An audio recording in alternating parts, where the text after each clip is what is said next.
The Xiaomi T series is one of the most popular and well-loved series, although these are not flagship phones, but kind of top-of-the-line mid-range, almost knocking on the flagship space.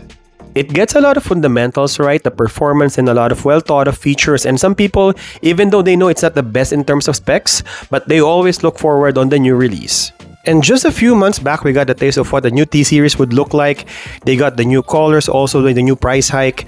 And so today we'll talk about all the good and bad things about Xiaomi 17T and why I feel you should get this phone today.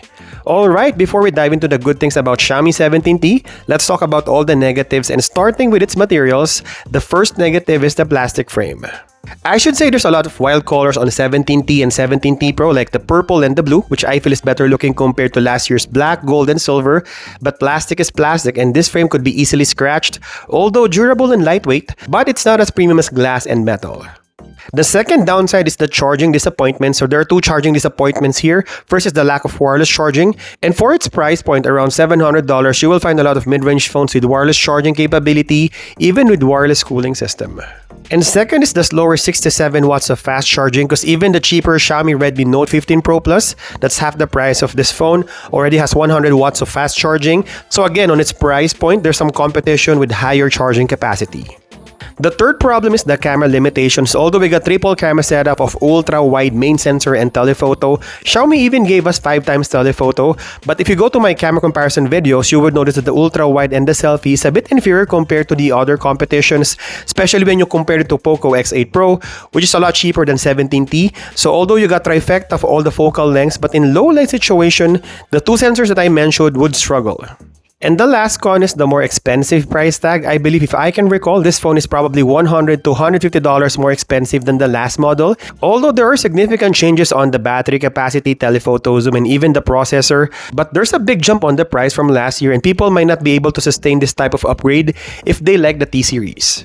Now, those are the losses and negatives for Xiaomi 17T if you're considering buying this phone, but there's also a lot of good things that I can probably say you should get this more than the Pro model.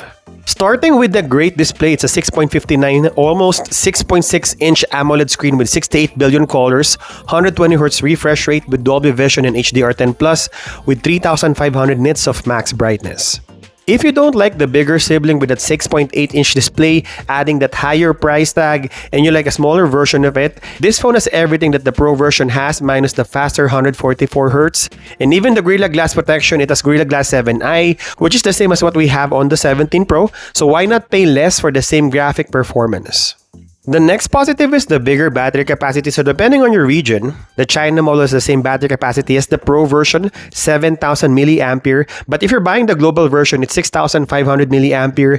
But that capacity is bigger than last year, which is only 5,500 mAh, and that's an easy full day of use. With that power-efficient MediaTek 8500 Ultra, if you're not a heavy gamer, I don't think you would be able to burn the battery of this phone for a day. And just in case, you still have that fast 67 watts of fast charging to top this up for more or less than an hour. The next pro is build and durability. Although we talk about the plastic frame, but it's more durable than glass. If you drop this phone, plastic will survive better than glass. And not just that, this phone has IP68 rating, which means you can submerge the water 1.5 meters in 30 minutes. And I think one of the factors here is the weight, which is only 200 grams. This phone is actually lighter than other mid-range phones I held with the same size. The next upside is the performance. This phone is using a very good chip, Dimensity 8500 Ultra with 12 gigs of RAM on UFS 4.1 storage. This phone handles everyday tasks, multitasking, and casual gaming smoothly. I mean, in terms of performance, practically you can play any games on this phone, even the highly intensive Genshin Impact and PUBG. Obviously, there are differences on the graphic performance, but just in case you're more of a content creator type, you can run some video editing app without stuttering because of the 12 gigs of RAM.